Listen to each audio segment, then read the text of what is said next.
Expliquez-nous, Nicolas. Le Conseil à l'égalité entre les hommes et les femmes a rendu son rapport hier. Il fait un constat inquiétant sur le sexisme en France. Oui, il commence ce rapport par deux lignes qui disent tout. Le sexisme ne recule pas en France. Au contraire, certaines de ces manifestations les plus violentes s'aggravent et, c'est le plus frappant, les jeunes générations sont les plus touchées. On pense souvent que les jeunes sont plus sensibles aux questions de l'égalité et des violences faites aux femmes et que, par conséquent, avec le temps, les choses ne peuvent que s'arranger. Eh bien, pas du tout. Le baromètre 2023 du sexisme montre qu'une partie de la génération des 25-34 ans défend des positions effrayantes. Ils sont par exemple 23% à estimer que pour être respecté, il faut parfois être violent. Les mêmes estiment que pour être respecté en tant qu'homme, c'est bien de se vanter de ses exploits sexuels auprès de ses amis, c'est bien de consommer de l'alcool ou des drogues et qu'il faut savoir rouler vite. Ces opinions sont défendues par un jeune sur 5 et ils sont même 32% à estimer que le barbecue, c'est une affaire d'homme.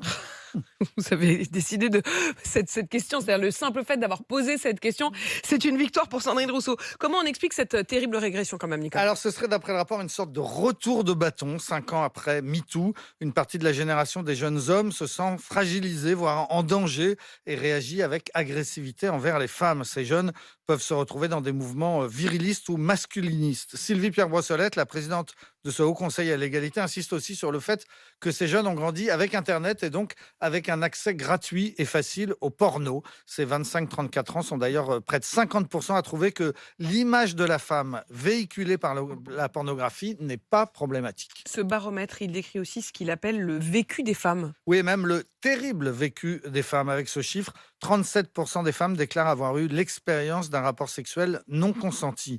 Les violences conjugales ont augmenté de 21% entre 2020 et 2021. Les violences sexistes, par exemple dans les transports en commun, ont augmenté de 32%.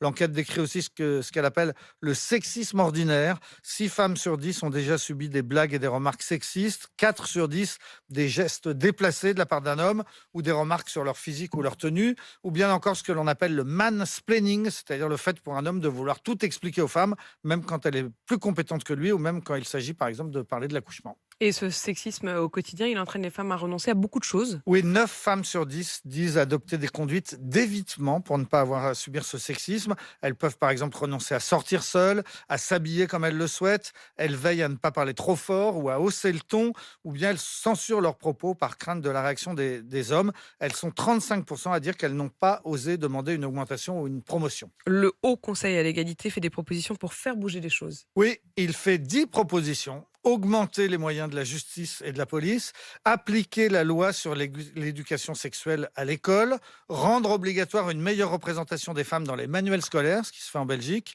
réguler les contenus pornographiques sur Internet, rendre obligatoire des formations sur le sexisme dans les entreprises, interdire la publicité sur les jouets genrés, ce qui se fait en Espagne, ou bien encore institutionnaliser une journée nationale de lutte contre le sexisme qui aurait lieu tous les ans le 25 janvier. Toutes ces recommandations seront donc transmises demain au président de la République qui recevra ce rapport annuel pour la première fois.